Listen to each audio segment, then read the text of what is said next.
Tapi kalau misalkan Wembanyama balik, lu megang siapa, Paul? Kalau Wembanyama balik, Iya. pertanyaannya gue balikin ke lo. Siapa yang akan jaga Wembanyama? DeAndre Ayton? Wow. Jelas bukan. Jackson Hayes? LeBron James. LeBron James? Dia Iya. pasti yang jaga LeBron.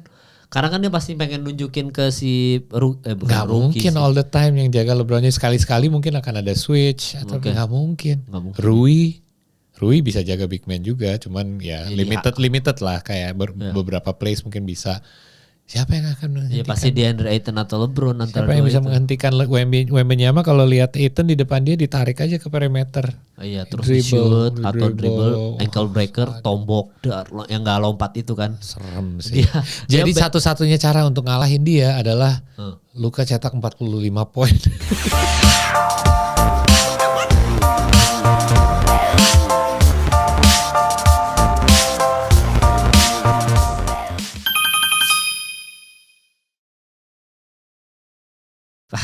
Baru aja dibahas kan, jangan sebut namanya. Kita jadiin judul, terus ada orangnya kita jadiin thumbnail, baru kita kasih tahu. Bahkan waktu di episode sebelumnya kita juga bahas soal jangan bahas kita ceng-cengin Hornets ada siapa? Kalahnya sama Charlotte, ya Allah. Okay. Ini kalau kita lihat ya, ini based on hari ini sebenarnya Brandon Ingram tetap main bagus. Dia main 40 menit, paling banyak dari teammate yang lain dengan 22 poin. Tapi Barnes yang paling banyak dengan 30 ya. Terus habis itu ada Quickly dengan 22. Nah sementara dari si kubu Charlotte Hornets yang kita hina-hina ini, Mikal Bridges ternyata 35 poin baru kita. Nggak hina. Itu tim, kan gue bilang tim berpotensi. Tapi potensial itu mungkin bisa terrealisasikan tanpa LaMelo Ball. Karena LaMelo Ball ini sudah ada 5 musim di sana yang belum berbuah hasil masuk playoff, nginjek kaki ke playoff pun. Tapi gini, kalau membahas kekalahan hari ini, karena ini per kita take ya tadi pagi gue nonton sampai gue nyaris telat, gue nganterin anak gue recital Gara-gara piano, dia gue yang bentar ini masuk ke overtime nih soalnya. Nanggung gila kalau gue nonton di mobil agak susah. Jadi yang gue lihat itu kekalahan yang gue masih merasa gini, yang nggak enak sih sebenarnya karena kita kena comeback. Itu doang di menit-menit akhir sebenarnya kita udah leading cukup jauh. Nah di situ gue udah mulai siap-siap tuh, kayak udah aman lah, kemenangan di tangan. Terus tiba-tiba gue lihat kok skornya semakin dekat. Di situ gue mulai perhatiin tuh. Nah di akhir-akhir regulation sebenarnya masalahnya tuh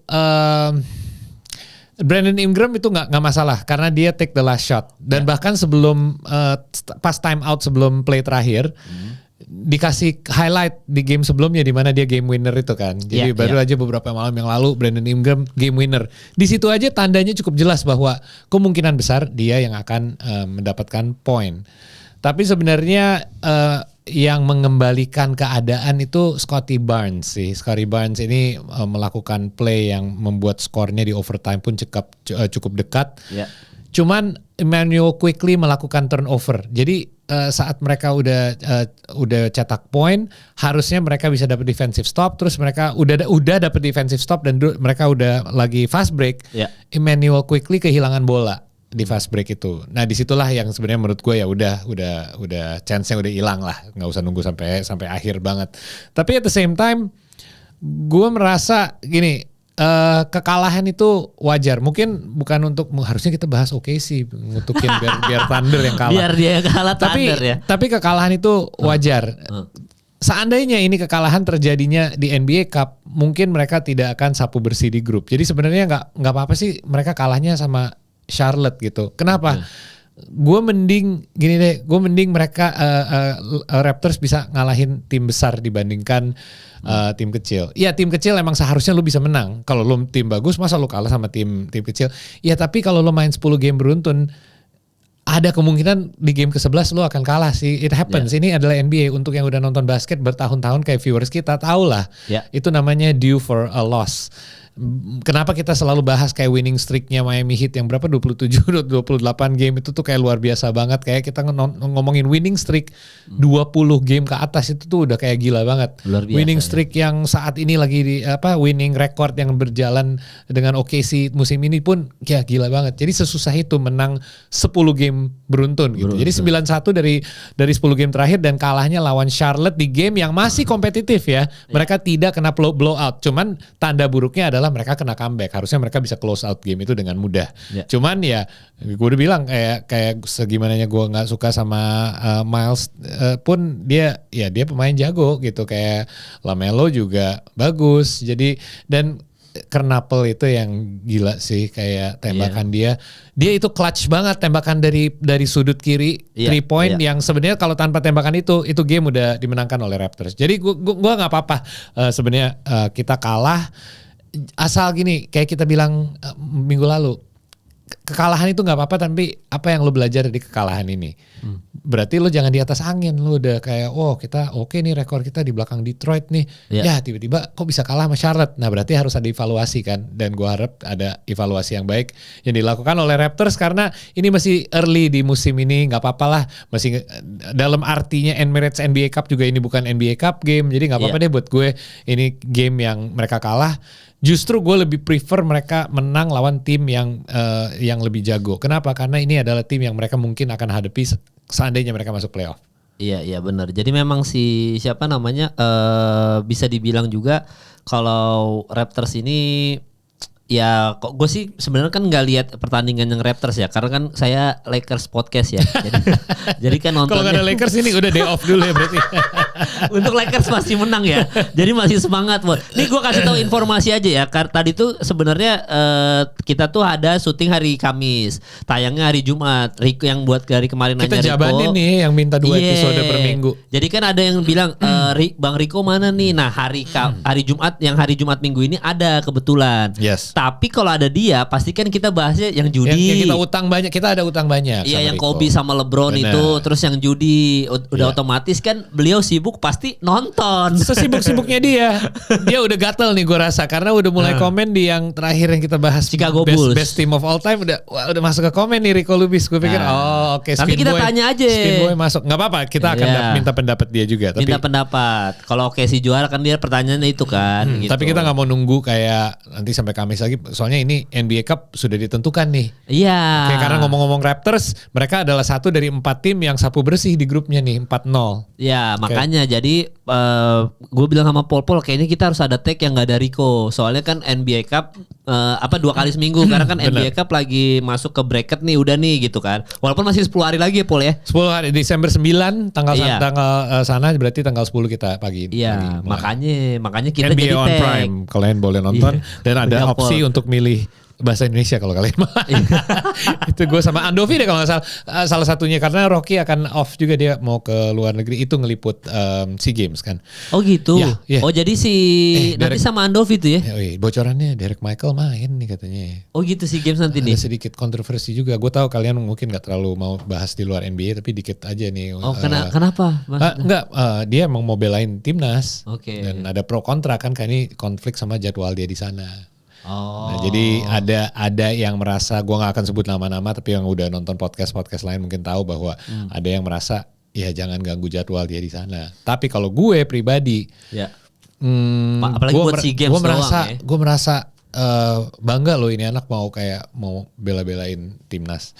Tapi ya lihat dulu ya, kayak gue, karena setahu gue, nah ini gue tahu dari Rocky Padilla juga bahwa ternyata dia musim ini nggak starter juga di sana gitu. Jadi ya harus dipertimbangkan apa yang dikorbanin untuk dia datang ke sini untuk belain timnas gitu. Tapi at least chance kita jauh lebih. Gue nggak tahu itu apa dengan ada Derek Michael bikin kita lebih bagus dari Thailand ataupun dari Filipina. Tapi kita dapat emas, Tapi at least ada chance untuk dapat medali lah. Iya kan udah dapat emas diambil lagi. Ya walaupun di beberapa orang untuk misalkan event luar negeri nih, biasa SEA Games dengan dia main di luar negeri ya, misalnya main di Amerika, SEA Games ya jadi kayak ngapain lu ke SEA Games lagi kan gitu pasti kan. Gini. Okay. Ambil aja contoh LaMelo Ball. LaMelo Ball sempat main di Liga Australia kan. Instead of milih main di kuliah atau G League gitu. Menurut gue dengan Derek Michael main di SEA Games, dia akan menghadapi kompetisi internasional dan lawan-lawan dia adalah ya kalau kita ngomong bahasa Inggrisnya dia akan bukan main lawan boys, dia akan main lawan men, kayak lawan dewasa men. Ini pemain-pemain yang belain timnas yang mungkin udah ada yang veteran-veteran juga. Menurut gue ada nilai plus buat dia juga untuk membelain timnas sebagai salah satu ini lagi kalau bukan ujung tombaknya sendiri, salah satu yang pemain utamanya dan dia akan diandalkan dan dia akan menghadapi kompetisi yang beda yang dia hadapi di sana. Walaupun di sana level kompetisi tinggi, tapi dia akan main lawan pemain-pemain yang berpengalaman yang di international competition lagi. Jadi suasana yang beda, pengalaman yang beda yang bisa dapat dari ini yang gua harapnya dia bisa bawa kembali ke sana dan bisa membuat dia lebih baik lagi. Itulah singkatnya. Iya, setidaknya dia dapat jam terbang main lagi ya. Betul. Melo Ball pas yang gue dengar, yang gue bukan A1 juga infonya, tapi yang gue dengar dari analis lain bahwa pengalaman dia di Australia itu sangat berharga untuk seseorang kayak dia untuk nanti digunakan di NBA juga gitu. Karena dia hadapi kompetisi yang level tinggi dan mainnya tuh lawan pemain-pemain yang udah main profesional dari dulu. Iya. Memang sih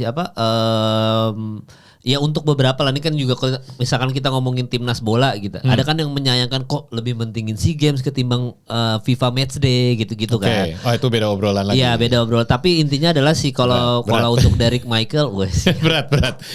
Jujur Rafael Strike harus bangun jam 5 pagi katanya.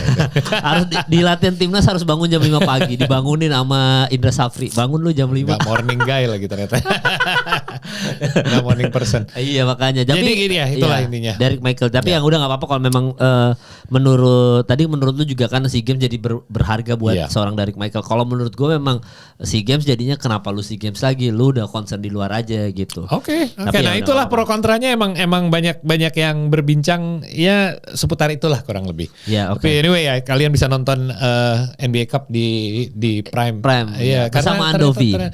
Antara Andovi atau salah satu analis lain lagi tergantung jadwal mereka. Tapi ya. Andovi emang bagus Andovi. Kalau Lakers sih bagus. Kasih kayak udah kalau bukan Lakers gak tahu deh, dia diem aja. Andovi Karbit bagus loh dia bagus. Oke lah. Jadi gini, gue mau recap dulu. Ini bracketnya ya. Yang dari timur sapu bersih Toronto sama Orlando 4-0. 4-4-nya mereka menang di grupnya. Yang lanjut juga ke knockout round dengan rekor 3-1 itu New York Knicks dengan 3-1 di grup C.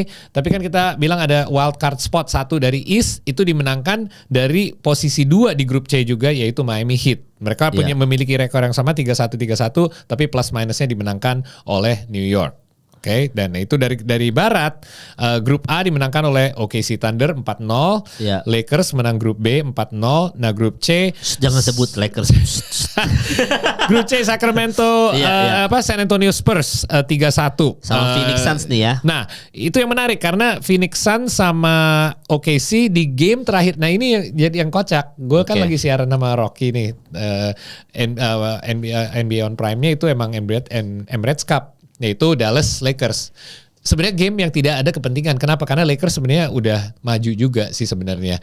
Dallas sudah nggak ada chance untuk move on juga. Tapi mereka clean slate. Mereka tapi mau rekor perfect.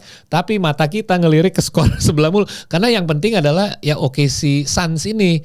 Tapi selisih skornya sangat tipis. Beda 2 poin, beda 1 poin, beda 3 poin.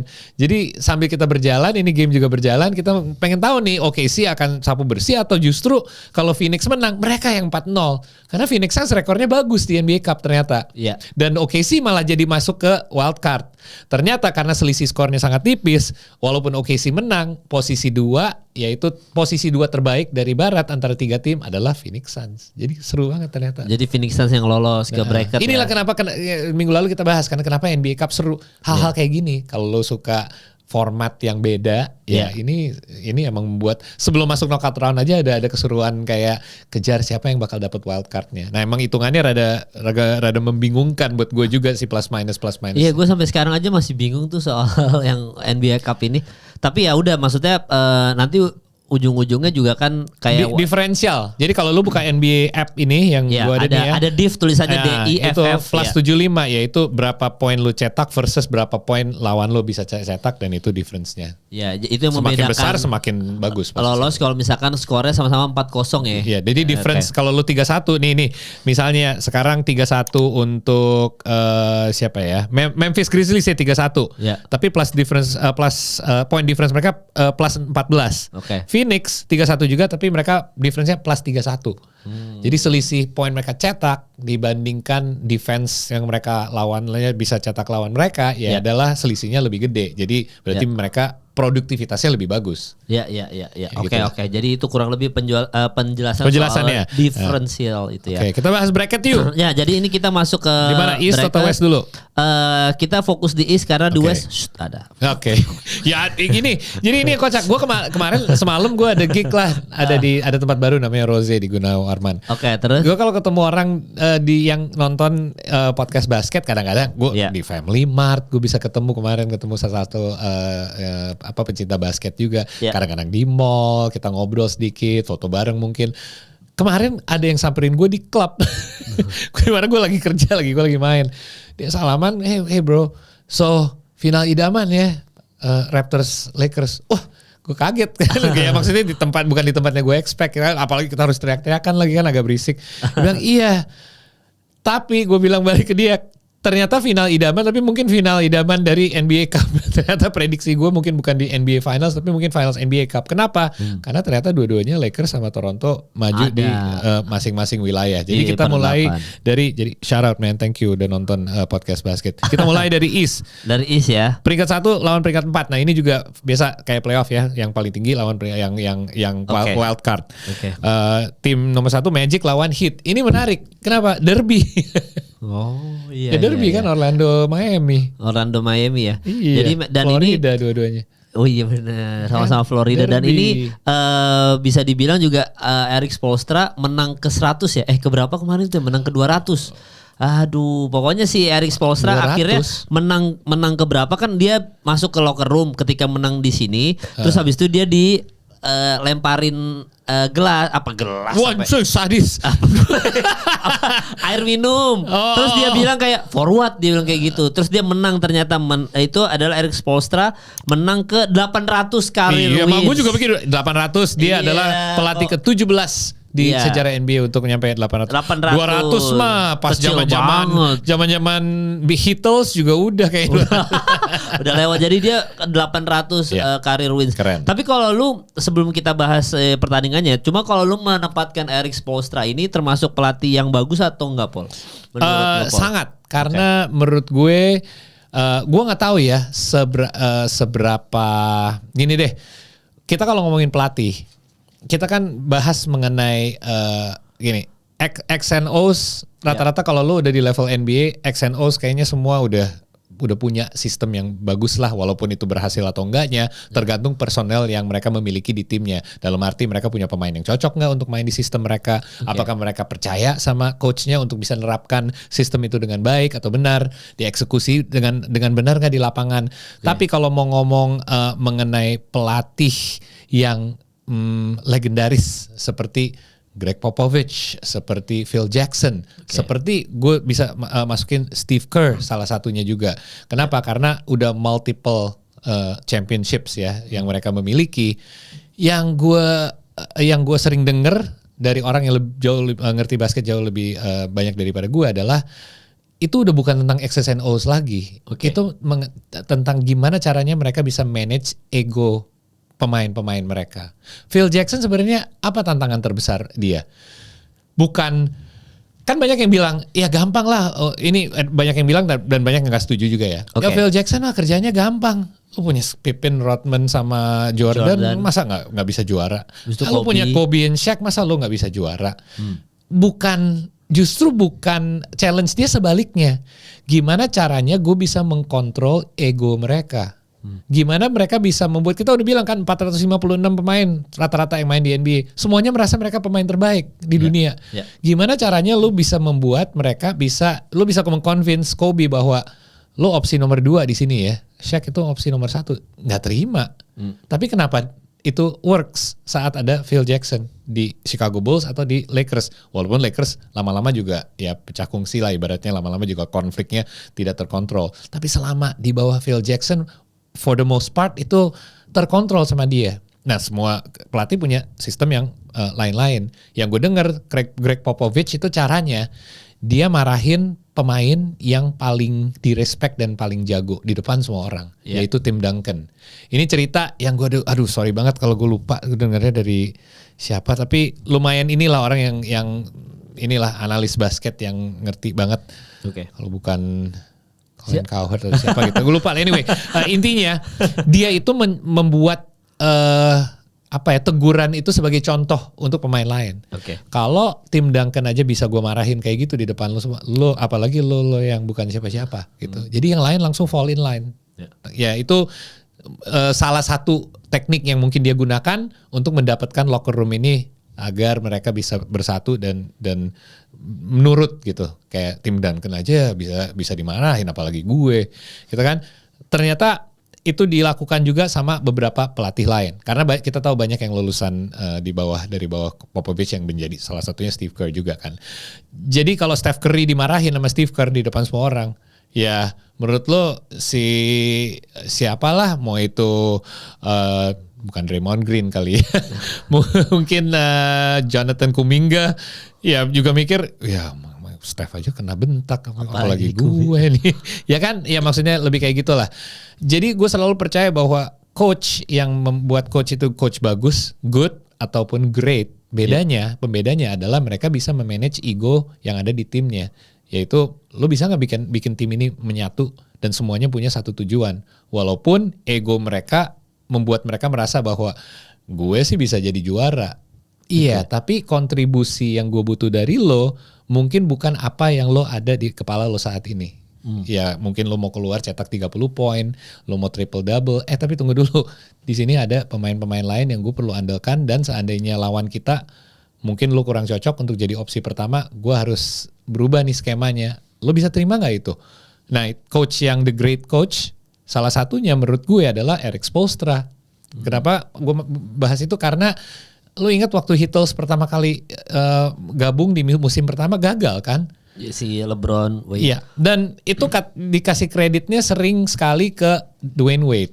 Karena dia bisa membuat LeBron menjadi leadernya. Dia bisa bilang, Bron ini tim lo dan lo harus bisa jadi leader, lo harus bisa take over, lo harus bisa jadi opsi pertama. Sebagai veteran yang udah pernah juara juga. Jadi intinya, tapi gue juga kasih kredit ke Erik Spoelstra. Karena Erik Spoelstra yang harus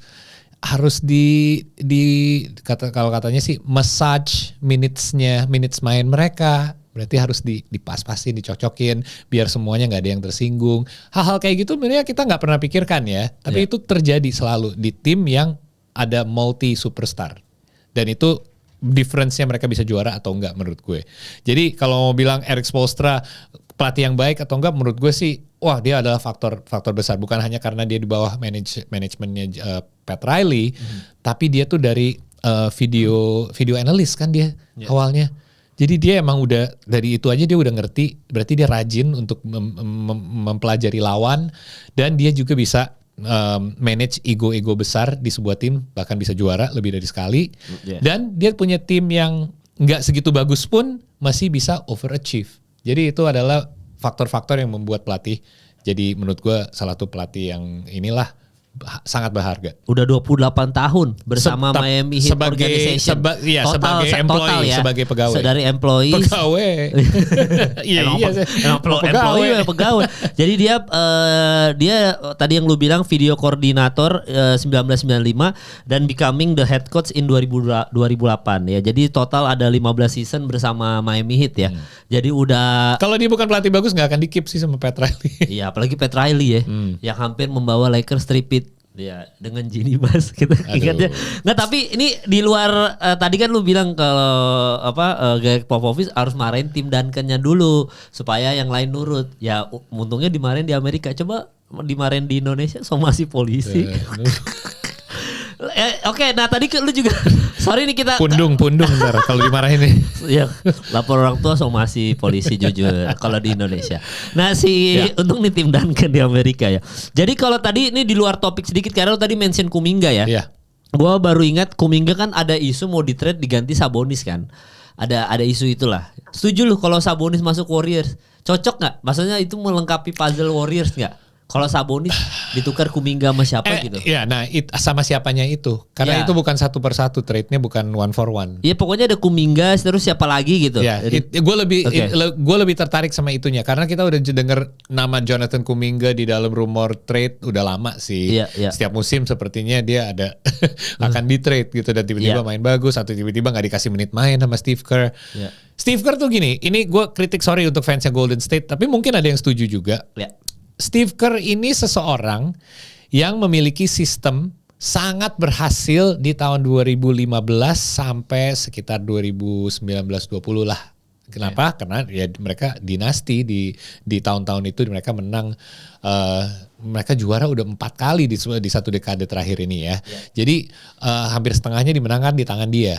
Tapi dia itu yang gue lihat saat ini adalah seseorang yang ingin menggantikan kayak ibaratnya gini, lo punya mobil, lo mau gantikan spare partnya dengan spare part lain, tapi lo nggak mau ganti style mobilnya, lebih kayak gitu. Jadi dia punya sebuah sistem yang gue nggak salahin juga ya, karena dia masih memiliki Steph Curry juga dan Draymond Green, 2 dari 3 big three mereka dari dinastinya. Yeah. Tapi dia tidak ingin mungkin ada sedikit kacamata kuda ya bahasanya. Kayak gue tetap akan menggunakan sistem ini, tapi akan menggantikan pemain-pemain yang dulu ada di tahun 2015 sampai 19 dengan parts yang baru aja. Yeah. Tapi itu parts yang dia dapat sekarang nggak tentu sebagus yang dia ada sebelumnya. Kayak contohnya siapa yang gantiin Andre Iguodala, Sean Livingston, kayak gitu-gitu kan sebenarnya ada pemain-pemain yang menurut gue mereka bukan bintangnya.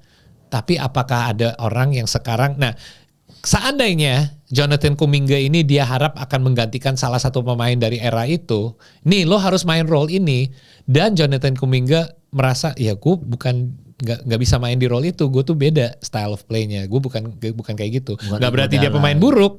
Nah itu kenapa gue bilang cocok-cocokan sama sistem pemain itu nggak berarti nggak bagus, tapi mungkin Jonathan Kuminga ini so far belum nemu karakteristik jati dirinya itu di tim ini tuh seperti apa.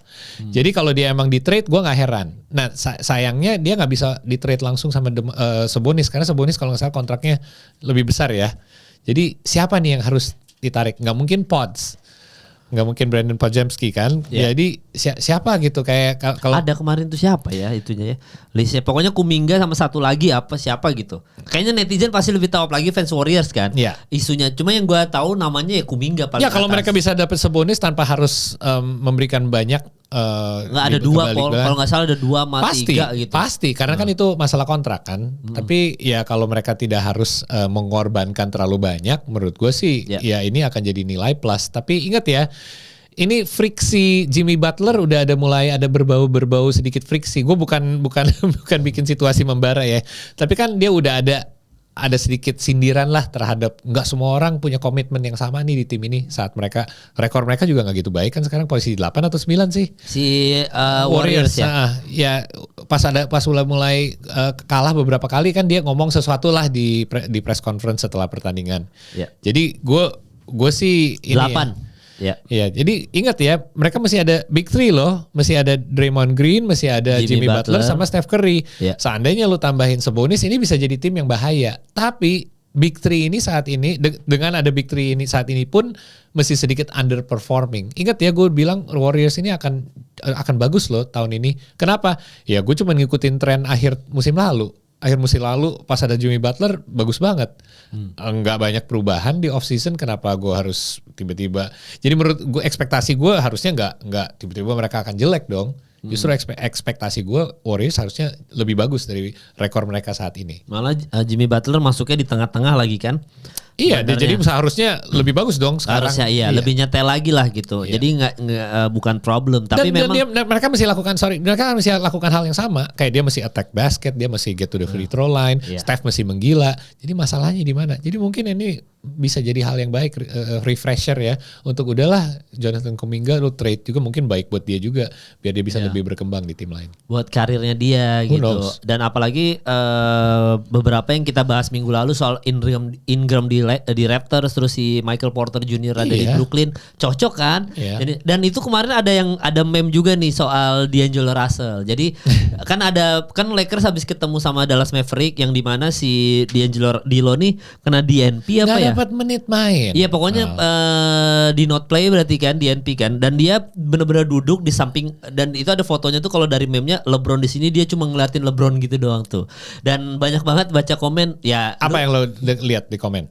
Memesnya itu yang gua baca itu bahwa beberapa nyalahin LeBron gitu. Ada beberapa yang dia bilang sebenarnya kalau dia stay di Brooklyn Nets, dia tidak akan sehancur itu. Kesalahannya adalah kenapa dia pindah Lakers lagi, balik ke Lakers lagi. Lah, kan pas balik ke Lakers lagi lumayan oke.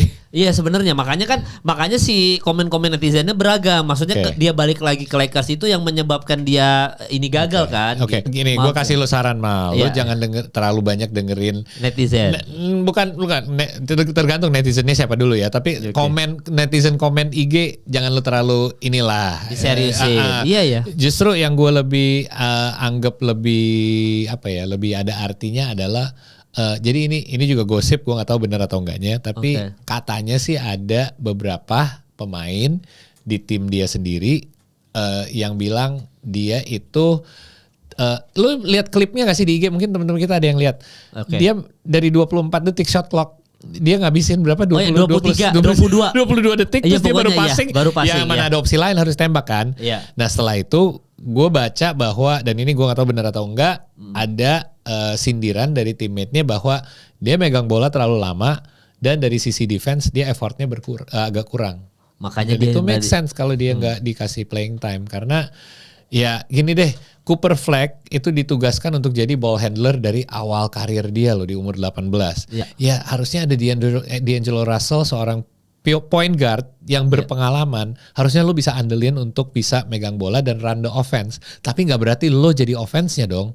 Offense lo masih ada banyak main piece lain.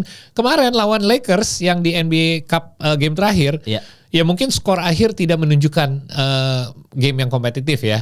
Tapi game itu kompetitif. Dallas leading di halftime, benar gak sih? Itu 2 poin atau 3 poin?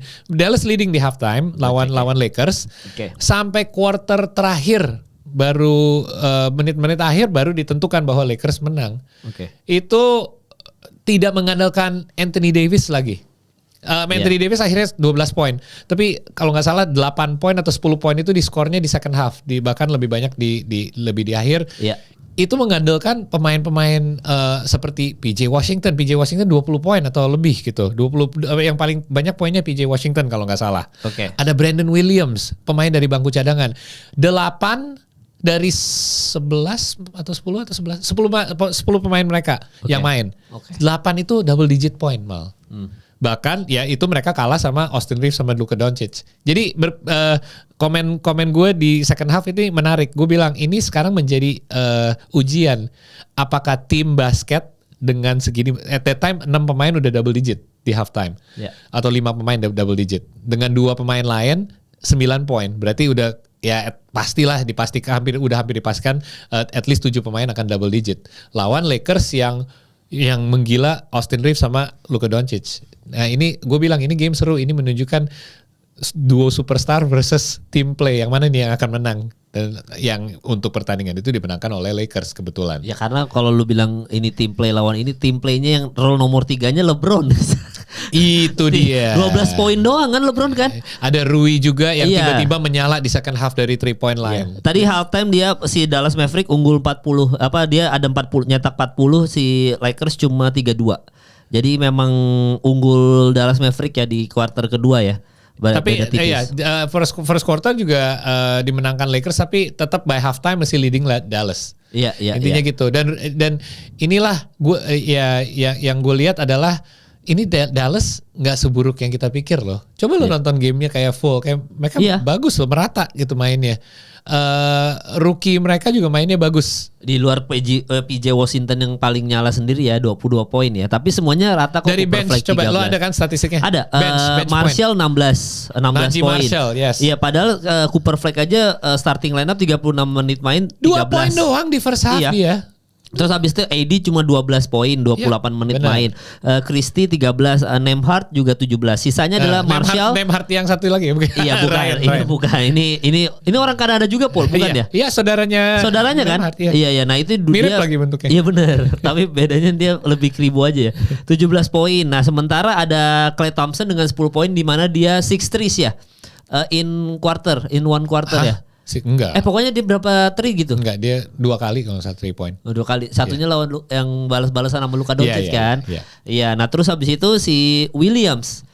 Ini Williams siapa? Brandon Williams ini yang nyetak. Jadi merata semua. Jadi nggak ada yang terlalu bersinar siapa, nggak ada. Tapi PJ Washington dengan 22 poin. Jadi secara tim sebenarnya bagus-bagus aja. Bagus-bagus aja. Jadi maksud gue dengan nanti kembalinya lagi Kyrie Irving, ya nggak bisa dipandang sebelah mata lah Dallas. Ya, cuma D'Angelo Russell yang nggak dimainin nih ya di sini. Rekor mereka sih parah banget. Tapi menurut gue rekor ya kayak Golden State. Okay. Mungkin karena mereka main di wilayah yang lebih berat ya. Rekor mereka tidak menunjukkan potensi mereka. Tidak menggambarkan potensi mereka. Tapi emang kemarin pas Lakers sama Dallas ya selain kita di situ benar-benar dikasih lihat Austin Reeves sama Luka Doncic segila itu yang untuk musim ini ya. Dan ini gue nggak tahu maksudnya sebenarnya Austin Reeves musim lalu juga di awal season kayak gini juga. Cuma kan nanti hilang menuju abis All Star Weekend. Dan lu selalu lupa satu orang, DeAndre Ayton. Iya, tapi kan 17 poin dia. Pecah banget itu orang. Pecah, iya. Gue nggak pernah kayak gini dulu di Portland, jelek banget di Phoenix Suns. Di Phoenix Suns masih oke Paul sebenarnya. Iya benar di Phoenix Suns masih oke. Waktu masuk final ya. Tapi for some reason emang either nggak cocok sama kepelatihannya atau apa, tapi tiba-tiba drop out dari rotasinya. Iya, semenjak diganti si ini siapa pelatih Phoenix Suns yang bawa dia ke final, yang botak siapa Paul? Williams. Siapa sih namanya? Jadi pelatihnya Phoenix Suns kan waktu final ke Chicago Bulls si siapa yang botak itu ya lupa gue namanya. Habis itu diganti kan. Nah semenjak diganti pelatih dia jelek DeAndre Ayton. Siapa nama pelatihnya? Gue sambil nyari ya. Phoenix ke final. Ada Phoenix ke final ketemu Phoenix Suns sama yang juara Milwaukee Bucks. Oh ya Bucks. Iya waktu itu KD belum masuk. Oh era itu Siapa pelatihnya yang botak itu botak. Gue ingatnya dia botak. Pelatih. Jujur. Final di 7 tahun terakhir yang kurang menarik buat gue itu adalah tahun itu. Jadi maaf kalau gue lupa. Dan gue jujur nobar nggak mau bikin. Karena emang kurang banget aja. Ya, tahun itu emang ini Suns ini tuh tahun 2021. Lagi COVID juga lagi. Nih namanya adalah Monty Williams. Oh Monty Williams dipecat, iya benar. Monty Williams dipecat. Nah DeAndre Ayton bersinar ketika eranya Monty Williams ini gitu. Itu juga sayang dipecat ya. Iya habis itu KD masuk hancur semua kan. Bayangin dari yang tadi final contender sampai. Ya itu kan karena bukan sebenarnya itu semua. Nah ini juga cerita yang menarik. Benar-benar ya Monty Williams. Iya Monty Williams. Ini karena ownership change kan. Iya. Owner baru yang masuk. Nah ini kenapa? Nah ini bisa jadi satu topik sendiri ya. Gue gak mau terlalu lama. Ya. Kita nanti bahas deh. Okay. Kita selalu bahasnya head coach sampai ke head coach. Bahkan kadang-kadang sampai ke GM lah. GM ini Rob Pelinka lah. Ada GM kayak Nico Harrison. Tapi kayaknya kita kurang sering bahas atau at least harus sekali bahas ownership. Seberapa penting ownership. Kita pernah bahas itu pas Dallas Mavericks trade Luka Doncic. Tapi ownership ini kadang-kadang membuat kesalahan Sacramento Kings deh yang contohnya dulu waktu ini contohnya namanya tuh Sladik siapa tuh siapa? Look up coba Google buat gue. Owner Sacramento Kings. Yang sekarang? Ya kayak masih dia. Owner Kings ya. Iya kan belum dijual juga kan. nah ini dia yang pertama yang gue pernah dengar bahwa owner ikut campur tangan itu kadang-kadang bisa jadi toxic buat tim. Indian American ini. Iya. Namanya Vivek Yeswan Ranadiv. Vivek, ya benar Vivek. Vivek, ya. Dia ikut campur sama urusan tim agak terlalu dalam ke dalam dapur-dapurnya. Oke. Dan gini deh, lu punya general manager, lu punya GM, lu punya manager of basketball operations, lu Yeah. punya head coach, semua punya tugas masing-masing. Kadang-kadang owner ini ada dua hal yang bisa terjadi. Ada owner yang nggak ngerti basket, tapi mereka punya uang. Ya. Contohnya Dallas Mavericks memberikan kebanyakan kuasa ke seorang Nico Harrison untuk melakukan keputusan tanpa tahu konsekuensi keputusan itu. Bahkan waktu ownernya masuk ke stadion terus dia dibu, dia juga bingung, terus ada mulutnya baca kan, dia bilang is that for me? Itu kan dia berarti nggak ngerti kenapa gue dibu, dan mungkin yang dikasih advice yang dikasih oleh Nico Harrison adalah ini kita harus trade nih Luka Doncic untuk AD bla bla bla. Berarti dia nggak gitu ngerti basket mungkin, tapi banyak duit. Atau ada yang terlalu sok ngerti. Nah ini si Vivek ini salah satu contoh. Kalau lo lihat sejarahnya Sacramento Kings saat dia take over, ada beberapa keputusan, kita nggak usah terlalu dalam lah bahasnya, itu buat next episode. Yang membuat tim ini menurut fansnya Kings ada agak hancur lah. Ada juga manajemen yang ownership yang bagus, tapi dua-duanya bisa, kayak Mark Cuban. Di eranya Mark Cuban, iya dia emang di lapangan all the time dan banyak ikut campur lah sama urusan, masuk ke locker room segala, tapi keputusan yang diambil rata-rata bagus gitu dan berbuah hasil kejuaraan lagi untuk Mavericks.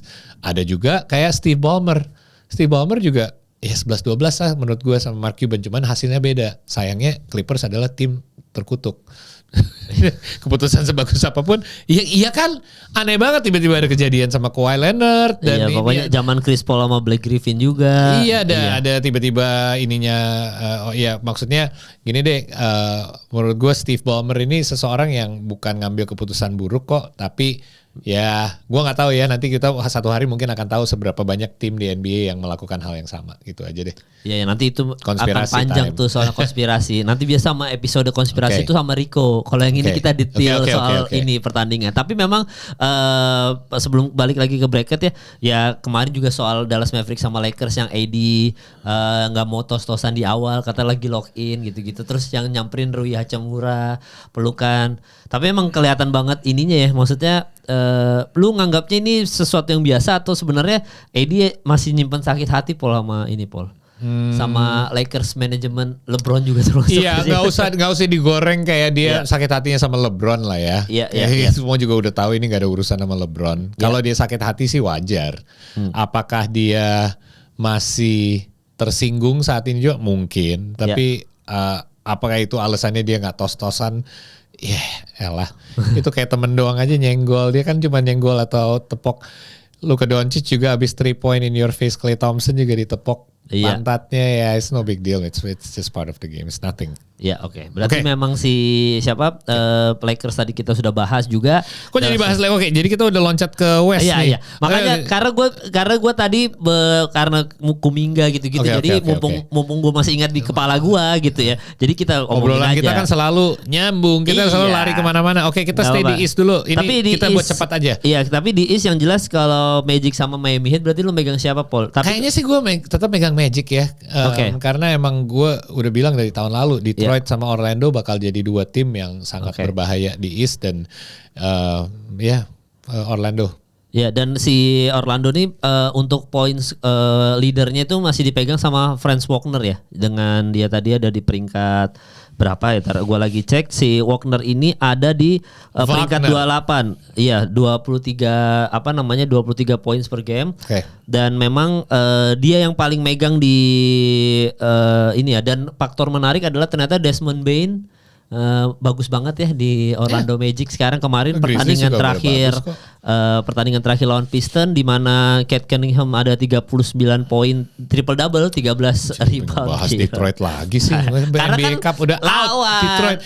Berarti pilihan gue udah out. Tadinya kan gue bilang dark horse gue nih Detroit nih buat NBA Cup out. Tapi Pistons, terus habis itu dia Desmond Bane juga ternyata dengan 37 poin di pertandingan itu ya, menang dengan 112-109.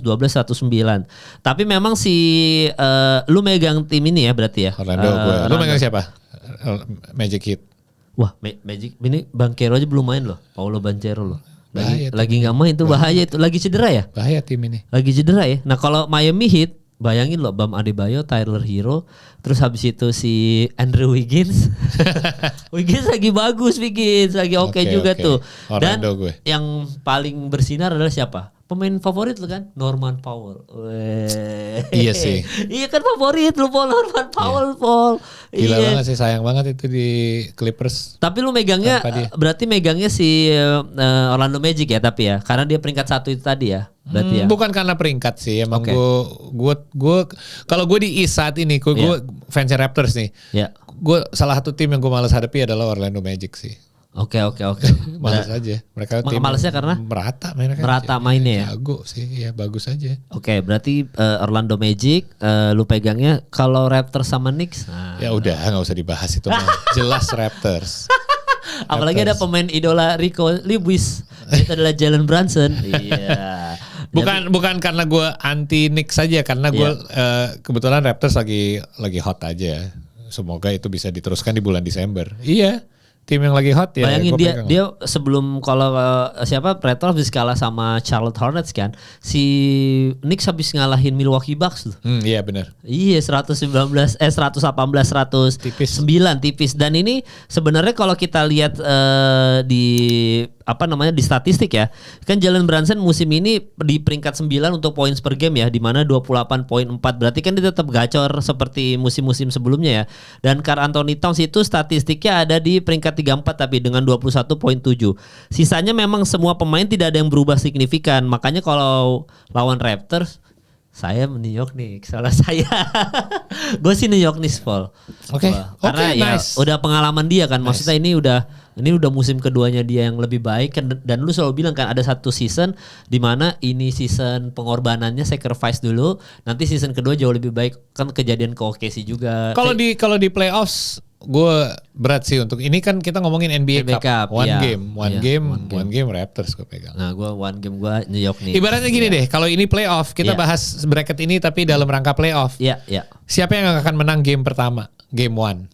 Oh, kalau ini masuk playoff nih ya. Ya, dan kita lihat home courtnya ya. Iya, Kalau Orlando kan ya Magic kan home court. Kalau standing kan Kalau sekarang Raptors, Knicks peringkat 3. Raptors home court. Ya, si Raptors peringkat 2 kan. Untuk sekarang per kita tag ini ya. Yes. Oh udah, maksudnya udah ditentukan. Untuk NBA Cup kan kita bahasnya. Oh iya, gua kira lu playoff tadi makanya. Ini gue maksud gue kalau Oke. ini bracket playoff nih, ini quarter final playoff. Oke. Ini ronde playoff nih, sekarang Magic ketemu Heat Oke. dengan peringkat yang ini. Ya berarti Magic home court, ini 7 game series. Siapa yang menang game pertama? Ibaratnya kayak gitu kan, cuma 1 game. Oh iya, berarti Kalau gue ya. menang Raptors sih 1 game di at home game 1 gue megang Raptors. Iya, tapi gue megang. Ngerti kan maksud gue? Iya, Kalau tapi ini 7 game series pun tapi ini 1 game. Iya, tapi gue megang Knicks gue. Oke. Tetap karena Jadi menurut lu mereka akan colong 1 on the road gitu. iya, on the road colong Oke, 1. oke. Karena winning streak 3. Oke. Kalau ini anggap aja ini playoff ya. Dia habis winning streak 3 langsung lanjut ke ketemu Raptors kan. Tapi 9 hari berikutnya kita nggak tahu. Oke, next kita Oke, geser ke West. Berarti Seru kita nih. geser ke West ya, yang dimana kita bahas dari Lakers dan Spurs dulu ya. Berat juga. Lu megang siapa, Paul? Kenapa nggak Thunder Suns dulu 1-4 lah dulu? Oh, lu mau Thunder Suns Thunder dulu. Suns dulu. Karena itu ini kita kan, main course kita kan. Oke. Nah, tapi kalau berarti kita dari OKC Suns dulu ya. Pasti OKC lah. Mau gimana? Setelah gue melihat perlawanannya Suns Iya. di game terakhir grup play mereka, gue Megang Suns. Gokil. biar apa ya? Biar gak ketebak aja sih. Oke. Gue mau megang Suns aja deh kayaknya. Lah tadi kan lu bilang kalau ini playoff pasti game 1 kan di kandang OKC dong. Berarti kan dia nggak mungkin masa colong 1 di kandang OKC loh. Yang belum berapa total sekarang dia kan belum pernah Bener. winning streaknya Bener. lagi total sekarang winning streaknya OKC udah 11. Benar. Tapi kita nggak tahu apa yang terjadi untuk ke 9 hari ke depan. Plus Hmm. terakhir kali dalam rangka NBA Cup mereka baru ketemu. Oh, jadi Kan ini di grup game terakhir mereka juga. ya. Dan itu ada faktor. Gue selalu percaya bahwa faktor balas dendam itu ada sih di NBA, kayak fuck man, gue hampir menang kemarin lawan lo.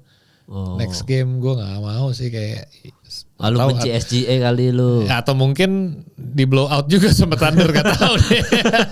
Enggak, tapi memang Thunder susah banget sih maksudnya. Ini balik lagi karena nih ada SGA ya. Kemarin ya sekali lagi karena algoritma gua itu suka nge-likes yang konten basket, olahraga lah terutama, suka ada lewat seliwuran. Nah, ada yang ngebahas konten kreator lagi, ngebahas soal SGA, kenapa SGA ini kalau kita bandingin sama Michael Jordan, kita bandingin sama Kobe, sama LeBron, bahkan era LeBron, SGA itu ada yang lu nggak tahu sadar atau enggak, Paul.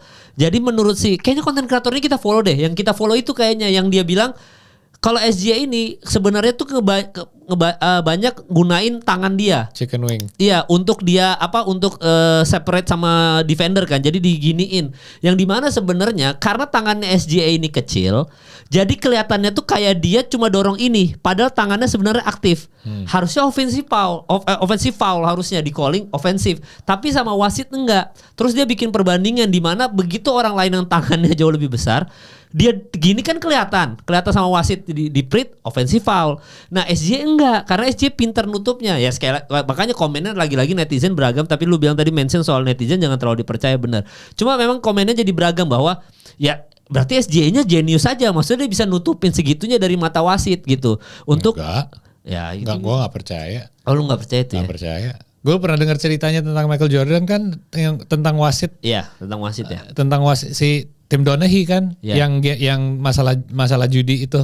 Iya. Masalah judi yang pernah ada dokumenter juga. Apa yang dicerita, dia bilang pas awalnya gue mulai bertugas di NBA, gue tiup lah, gue pengen ngelakuin the best job I can do as a ref. Gue waktu itu dia masih bersih lah ibaratnya.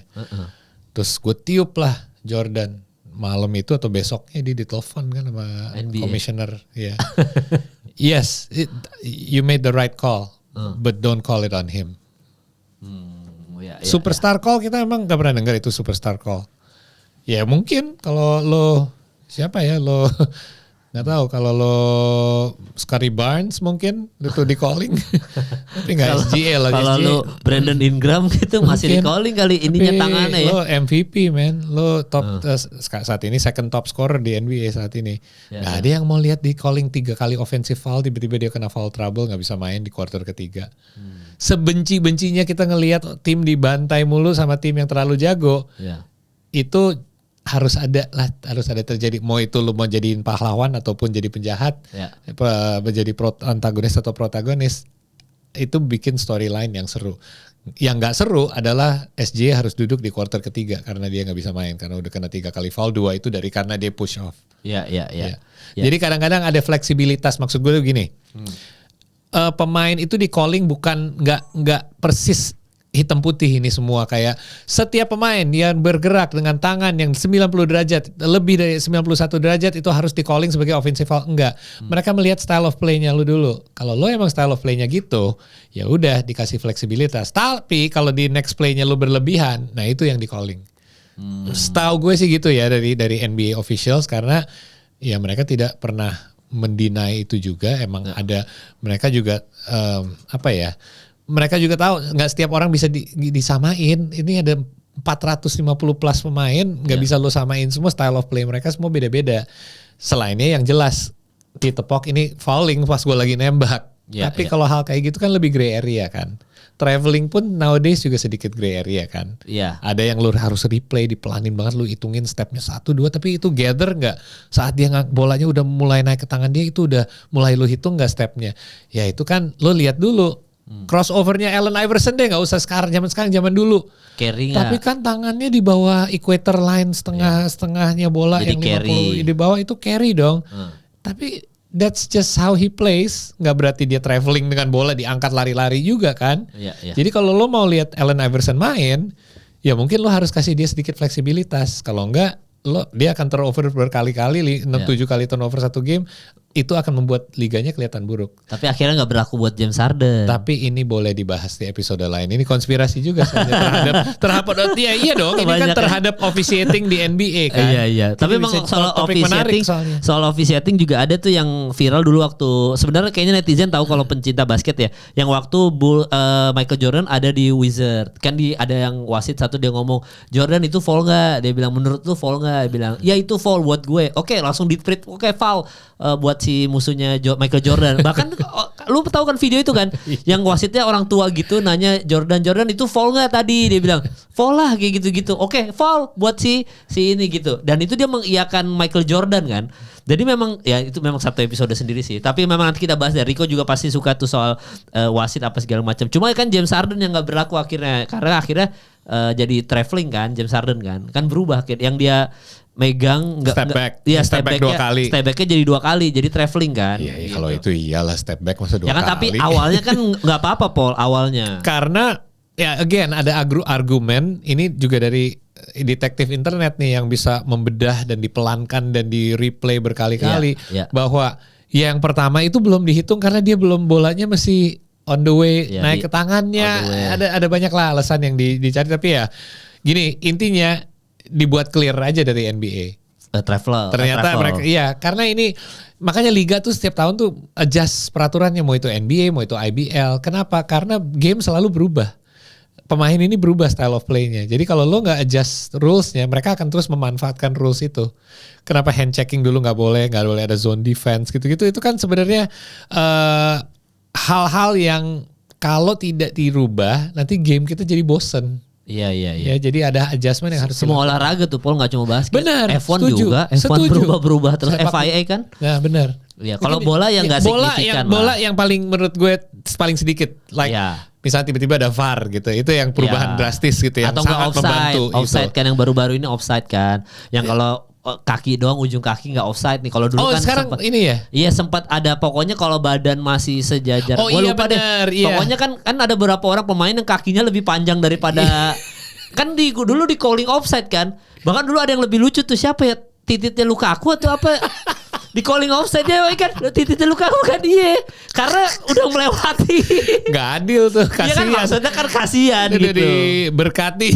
Ya, malah jadi akhirnya sekarang kalau pokoknya kalau sejajar badan masih boleh tuh kan walaupun ada yang masa bahu kan pokoknya ada peraturan baru lah offside ya. Iya. Nah itu peraturan offside yang baru itu kan jadinya menguntungkan Mbappe gitu-gitu kan karena kan Mbappe kan kenceng kan gitu-gitu. Kalau dulu kan Mbappe misalkan kakinya duluan atau tangannya gitu kan di-print langsung. Sekarang udah aman. Oke. Nah gitu semua berubah semua. Adalah adjustment yang harus dilakukan. Ya biar seru ininya gamenya ya. Oke. Ya itu jadi gitu ya Lakers ya. Intinya gini.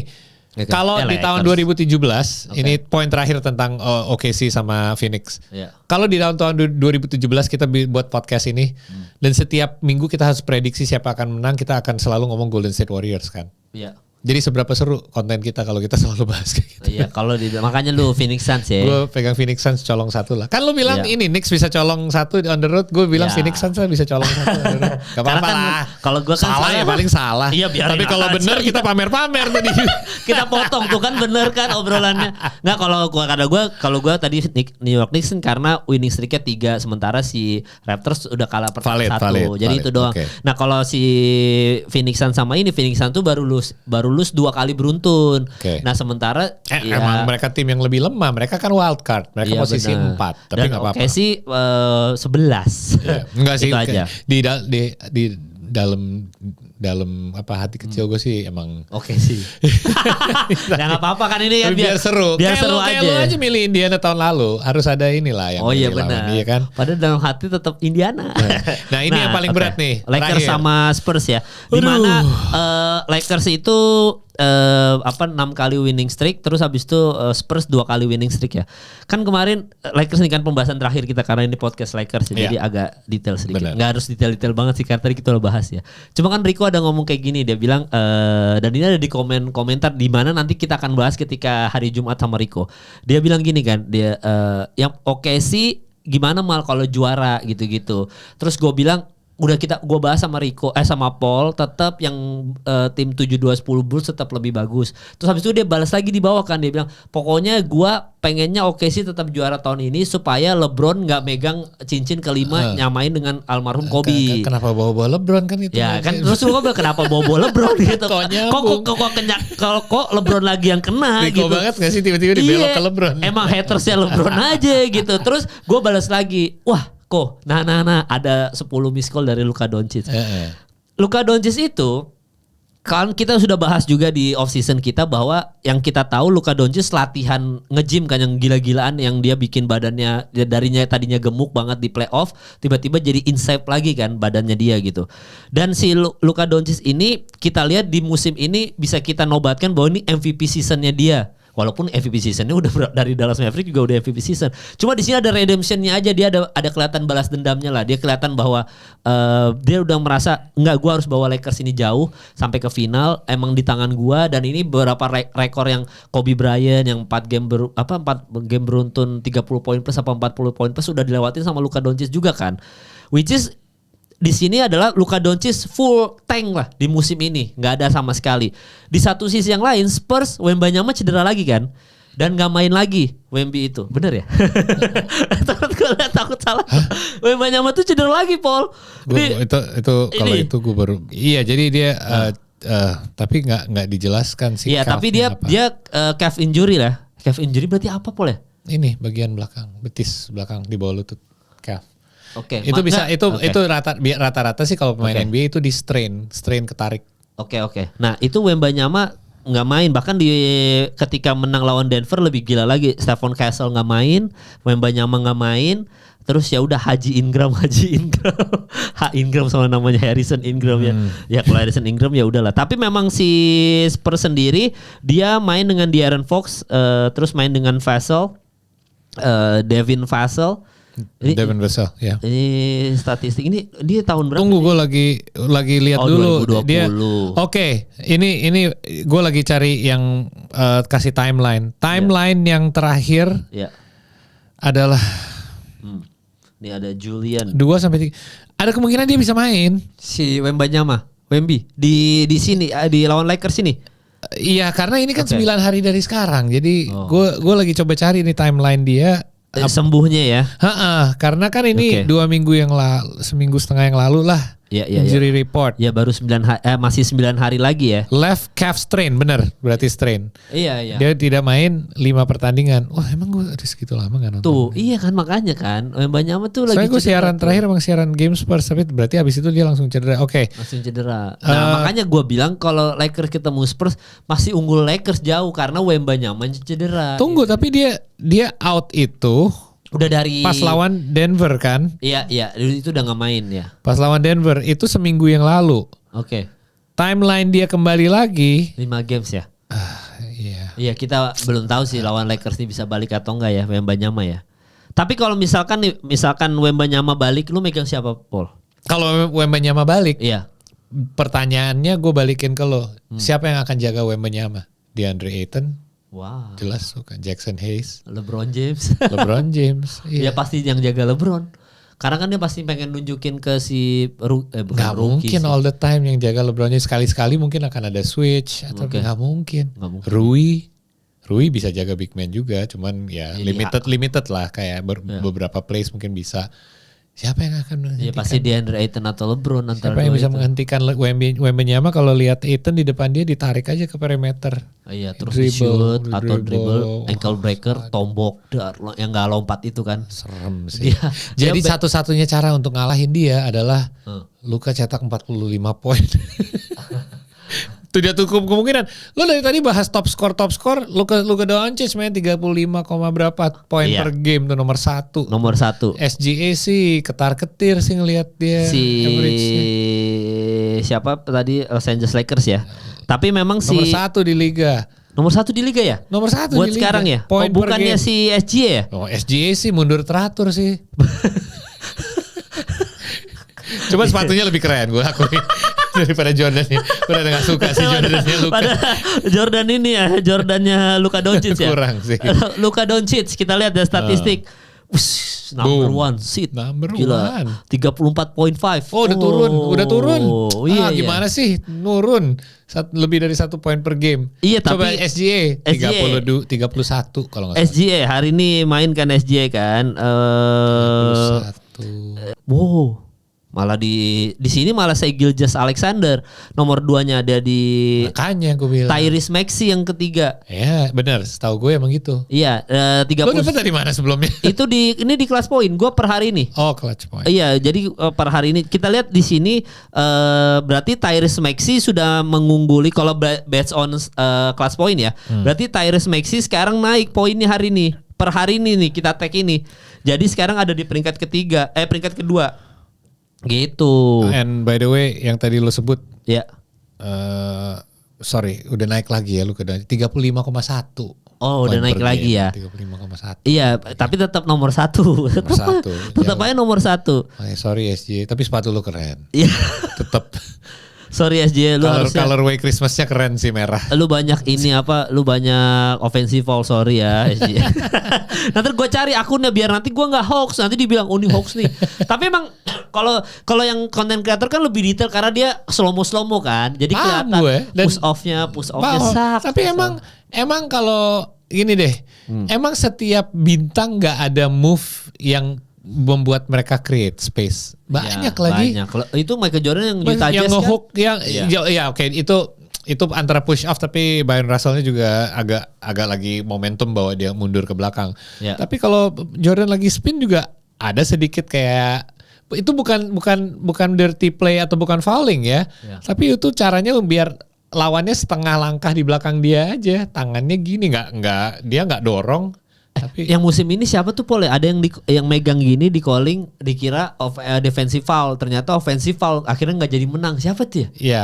Ada dia megang Dallas Maverick ya. Jadi mau lay up kan ending menit terakhir, ternyata begitu di slow mo dia ngerangkul badannya defendernya ditarik ke belakang terus dia lay up. Lu suruh gue ingetin satu play bener. dari ribuan yang terjadi Itu satu dia. musim ini sih. Jujur susah.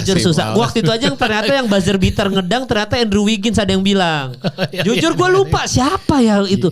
Saking banyak Maaf ya guys. Kalau emang tapi ada yang viral itu makanya si Little Shooter kan komen tuh, dia bilang kok itu jadi callingnya malah offensive foul Little gitu. Shooter mah komen di setiap post juga di komen sama Iya, dia dikit parah. dia kemarin. Nggak, tapi intinya kalau itu Michael Jordan atau enggak itu SGA mungkin yang di calling defendernya gitu maksud gua. Tapi ini yang di calling offensive foul si kan pemainnya. itu balik lagi yang kita bahas tadi. Iya. Apakah dia sering ngelakuin hal yang sama? Kalau iya, ya udah mungkin dibiarkan. Iya. Nih, Tyrese Maxey di kelas point tuh nomor 2 lagi sekarang. Clutch point berarti nggak valid. Akun NBA tetap ya. NBA. Ya iyalah itu dari liganya langsung. Iya gitu ya. Jadi itu Tyrese Maxey. Tadi kita bahas apa? Spurs lu bahas DeAndre Ayton. Jaga. Jadi Wembanyama gue lihat dari timeline sih kayaknya dia nggak akan kembali lagi ya dengan in time lah untuk bisa mainin. Aduh, gue pengen banget sih ngeliat dia main.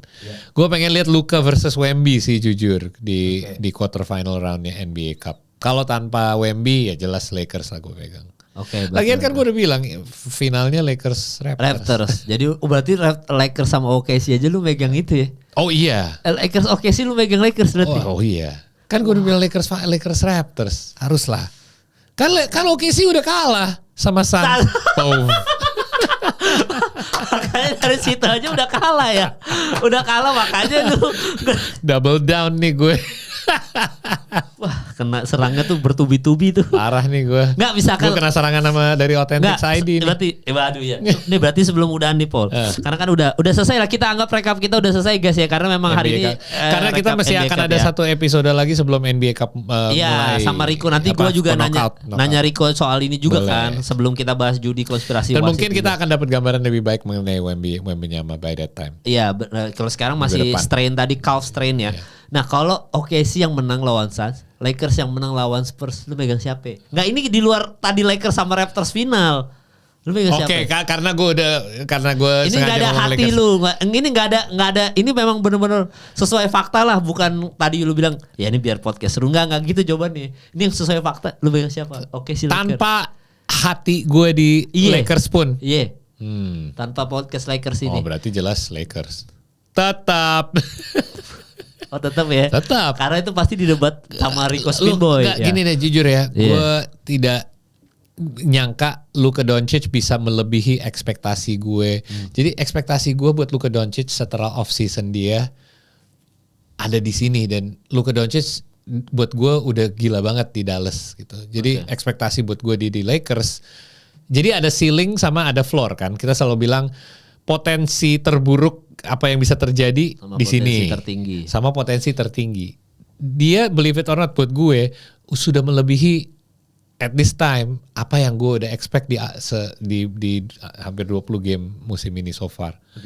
Dengan Austin Reeves yang LeBron James baru ngomong di locker room, belum dikasih kesempatan mandi pun dia bilang, gue udah bilang kan dari dulu, dari berapa tahun yang lalu sih dia rookie, dia bilang Austin Reeves ini emang jago. Dengan LeBron James mau main peran menjadi Magic Johnson 2.0, gue ngerasa ada cukup banyak pride di Luka Doncic untuk ingin menunjukkan bahwa dia lebih baik daripada Shai Gilgeous-Alexander. Iya, dan memang per hari ini by NBA app ya, bukan dari kelas poin ya. Kan Austin Reeves peringkat 11 nih points per game. Berarti di 11 itu aja ada 2 punggawa Lakers tuh, nomor 1 dan nomor 11. Iya. Iya, dan tapi ini di luar semuanya faktor-faktor lain kayak Chet Holmgren, ya siapa yang akan jaga Chet Holmgren juga, dia adalah ibaratnya Wemby juga kan, Wemby versi susah sih jujur. LeBron James terbalik lagi. Ya ibaratnya kayak Wemby sama Chet ya potongannya sama lah, kayak ibaratnya style of play mereka juga mirip, mereka dua-duanya bisa nembak, mereka bisa dribble. Ya jadi gue ini nganggapnya, gue simplify deh, gue strip away semua masalah-masalah lain. Gue anggap ini battle Luka versus SGA, dan gue lihat kayak di hati gue merasa Luka lebih ingin menunjukin sesuatu. Dia lebih ada something to prove aja. Kalau Shai is the current MVP, current champion. Dan faktanya adalah OKC kalah 1 itu cuma gara-gara Holmgren gak main kan. Iya. Satu itu. Abis itu dia balik lagi menang lagi. Parah. Jadi cuma 1 game kalah itu karena makanya gue bahas Chet Holmgren. Iya. Satu-satunya pemain di internasional yang undefeated lawan Wemby. Iya, cuma Chet Holmgren doang. Tapi memang itu sih kalau Luka Doncic versus SGA, ya harusnya kalau ini musim redemptionnya Luka Doncic, udah pasti Luka Doncic pengen nunjukin ke OKC bahwa dia bisa ngegendong ini tim gitu. Harus, karena kalau lo mau menang kejuaraan NBA tahun ini, the road leads through OKC. Lo harus bisa mengalahkan OKC di kandang mereka. Ya, karena dengan rekor mereka dan tren yang mereka udah jalankan di awal musim, lo most likely di ronde apapun harus main di kandang mereka. Mereka akan punya home court advantage. Dan kalau lo harap mau masuk ke final, lo harus bisa kalahin mereka. Jadi lo harus bisa colong 1 game on the road. Ya. Dan itu dengan Big Three lagi. Dia punya Luka Doncic, punya Austin Reeves sama LeBron James. Siapa yang jaga itu bertiga? Tapi ya paling ya gilanya si OKC cuma rotasi kan. Dimana Lakers kelemahannya ada di rotasi aja kan. Kita sering bahas Big Three-nya Lakers ya. Tapi jujur ya, nonton mereka beberapa kali terakhir ini, bener-bener kayak Rui Hachimura itu mentalnya kuat banget, Mal. Dia di first half lawan Dallas bau banget. Kayak 4 kali nembak 3 point gak ada yang masuk. Terus di second half. Tapi dia nembak terus. Jadi confidence level dia tidak menurun. Dan gue abis itu ngelihat klip di LeBron yang suruh dia clear out. Pas LeBron ambil tembakan 3 point di quarter keempat di akhir-akhir yang menentukan kemenangan mereka. Jadi bukan hanya, jadi ada momen-momen di mana lo dikasih kepercayaan nih. Walaupun lo dari tadi gak masuk pun, mesti tetap dikasih cross court pass, skip pass ke dia di corner sampai dia tembakannya masuk, dan sempat back to back 3 point dari sudut kiri dan kanan. Tapi at the same time LeBron juga bisa ngomong ke dia, Rui, lo minggir, gue isolate sendiri, dan dia langsung nembak masuk. Chemistry di tim ini sebagus itu. Terus ya abis itu di interview, kadang-kadang Rui teriakin Luka suka teriakin Rui pas di interview, ataupun pas kemarin Luka di interview, si Austin datang bilang, gue udah resmi nih, gue ngedang lebih banyak daripada lo. Terus reporter ketawa, setuju gak dia ngedang? Iya, tapi dia kan kagak main defense gitu kan, kayak celah-celahan kayak antara temen, kayak antara kita gak sih, kayak kocak aja kayak anak nongkrong gitu. Wah, gue lihat chemistry ini terakhir gue lihat chemistry sebagus ini kemana? Oh iya, oke sih tahun lalu. Iya, itu yang bercandanya gitu, bagi-bagi Rolex lagi dia. Tapi memang kalau kelemahannya Lakers adalah kalau ketika ketemu lawan OKC di mana OKC tim rotasi, SGA itu main per gamenya total ada di 36 menitan lah. Habis itu dia dirotasi gitu. Sementara Luka Doncic sama Austin Reeves itu 41 menit, 40 menit. Ya LeBron karena on off lah. Luka satu-satu yang main 12 menit di game terakhir full. PR-nya cuma di situ doang. Ketika rotasinya, apalagi kan kalau kita lihat depth-nya OKC sama Lakers kan jauh aja. Yang satu depth-nya masih sama seperti musim lalu. Kalau sekarang depth-nya ini ada Jack LaRavia aja kan, penambahannya cuma di situ kan. Max Kleber, terus habis itu Gabe Vincent sama Jackson Hayes. Tapi melihat menit, jadi dia dimainkan satu-satunya yang tidak dirotasi di first quarter, 12 menit full. Tapi di quarter kedua 5 atau 5,5 menit baru dia masuk. Di 5,5 menit itu Lakers mainnya bagus. Kan itu yang tujuannya. Kan jadi nggak apa-apa. Rotasi gini, menit main itu jumlah. Tapi flow gamenya seperti apa?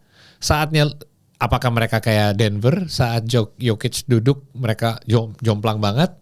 Atau justru mereka bisa menahan. Bahkan mungkin sekali-sekali benchnya bisa produktif.